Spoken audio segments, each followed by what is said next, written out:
si kwamba kwa sababu inapatikana kwenye mimea, hii mimea ukadhani kwamba sasa labda mimea inaitengeneza hii vitamini. Hapana.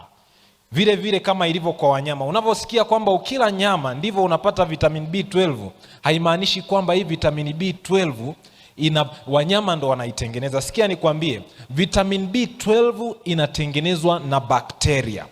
Upatikanaji wake katika mimea na katika wanyama inategemea yale mahusiano ya pamoja ya kuishi kama kati ya mnyama na mimea pamoja na hawa vijidudu. Tunaita yale mahusiano ya nipe nikupe. Wale bakteria wananufaika na mimea na wanyama, lakini pia hawa wanyama na mimea wananufaika na hao bakteria. Kwa hiyo vitamin B12 inapatikana kutoka kwa bakteria, ndio wanaoitengeneza kwa kutumia madini ya cobalt.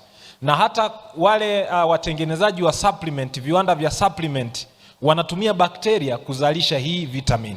Kwa hiyo unapokula mimea, hasa mimea iliyotoka kwenye udongo, au ile mimea tuliyoionyesha kwamba ina kiwango kubwa cha vitamin B12, ni kwa sababu hii vitamin B12 imetokana na vijidudu hao. Katika wanyama wanaokula majani kama ng'ombe na mbuzi, hii inatengenezwa kwa wingi zaidi kwa sababu hawa bakteria wanakaa katika matumbo ya wale wanyama wanaocheua. Kwa hiyo ndio maana wanakuwa chanzo kizuri cha vitamin B12, lakini sio chanzo pekee.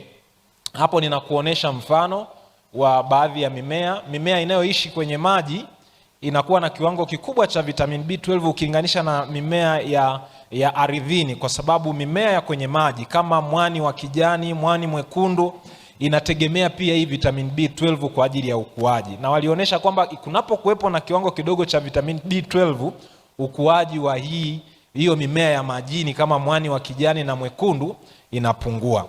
Je, nile kila siku nyama ili nipate vitamin B12? Nilipata hilo swali. Sasa tuleje nyama ili tupate vitamin B12? Ni kwa kiwango gani? Nataka niwaambie tu kwamba vitamin B12 ndani ya mwili wa mwanadamu inaweza ikahifadhiwa kwa miaka 3 hadi 5 bila kuhisi upungufu. Yaani usipokula nyama au kitu chochote, ini lako linahifadhi kiwango cha kutosha cha vitamin B12. Na baadhi ya watu inaweza ikachukua hata miaka 20 hii vitamin B12 bila kuhisi upungufu wa aina yoyote. Kwa hiyo maana yake hii inatuambia nini? Ikiwa unakula nyama ili upate vitamin B12, sio lazima ule kila siku. Unaweza ukala mara moja kwa mwezi, mara 2, mara 3 au mara 5 inatosha. Lakini pia unaweza ukapunguza riski kwa kula mazao ya wanyama kama maziwa na mayai. Haya pia yana vitamin B12 ndani yake na inaweza yakakusaidia kuipata kwa wepesi bila kutumia nini jamani? Bila kutumia nyama. Swali lingine nililoulizwa, je, vitamin B12 upungufu wake unapatikana kwa wasiokula nyama tu? Jibu ni hili kwamba hata wanaokula nyama na hata wanaotumia supplement wanaweza kupatikana na upungufu wa vitamin B12 kwa sababu zifuatazo. 1, ufugaji wa kisasa umesababisha wanyama wanaofugwa wawe na upungufu wa viinilishe ikiwemo vitamins. Kwa nini? Tunajua wanyama wanapata vitamin B12 kutoka kwenye mimea wanapokula chakula cha udongo.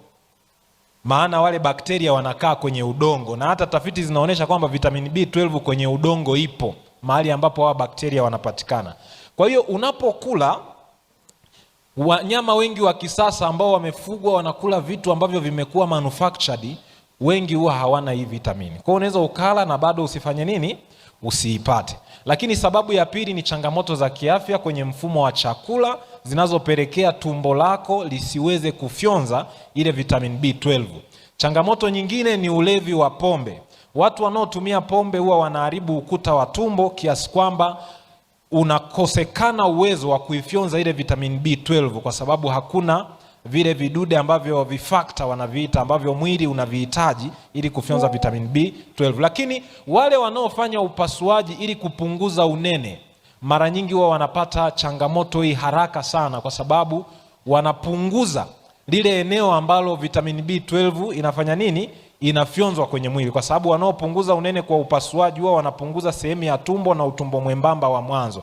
Na hii ni sehemu muhimu kwa ajili ya ufyonzaji wa hii vitamini.